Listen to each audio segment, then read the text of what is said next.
pred hišo Stare Trte na Lentu, z namenom, da prisostvujemo na že tradicionalni 30. rezi dragulja naravne dediščine Maribora, našega ponosa, Stare vinske trte.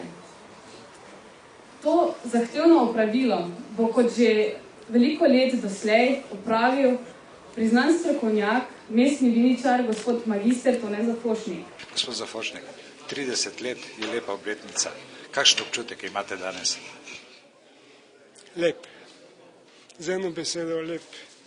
Sem ponosen, da ne rečem srečen, da sem bil pred 30 leti natanko te dni mineva teh 30 let, ko je bila ta, bi rekel, revica v zadnjih izdihljajih, da smo jo potem reševali vsaj 10 let po malem, tako da danes, kot vidimo, je vsako leto obrezi in obtrgatve na stotine, včasih celo na tisoče ljudi prisotnih. Seveda, takrat pred 30 leti sem bil sam dolga leta, nikdo ni vedel mogoče ali pa se sramoval, ker je tu bilo vse drugo, kar ne bi smelo biti pri tej trti.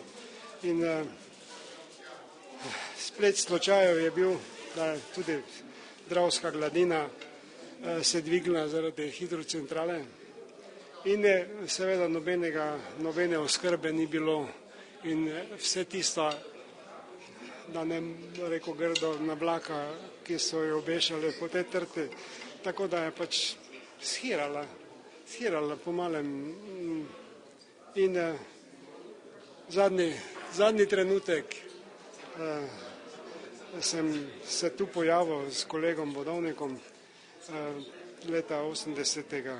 Tako da smo jo začeli spravljati k življenju, čeprav je bilo potrebno nekaj korenitih posegov, celo se rekel, če mi ne bojo kirurgi zamerili, da je bil upravljen kirurški rez, ker smo mogli vse te stranske dele suhe odstraniti, porezati in potem z strahom in upanjem nekaj let so se začele prve mladice pojavljati, kaj šele kakšen grozdiček, tako da leta po 7-8 letih je prvič obrodila, zarodila in takrat so se tudi Mariborčani komaj zavedli, da je tu neka dragocenost, neka znamenitost in na kar je lahko Maribor, Slovenija in cel svet ponosen,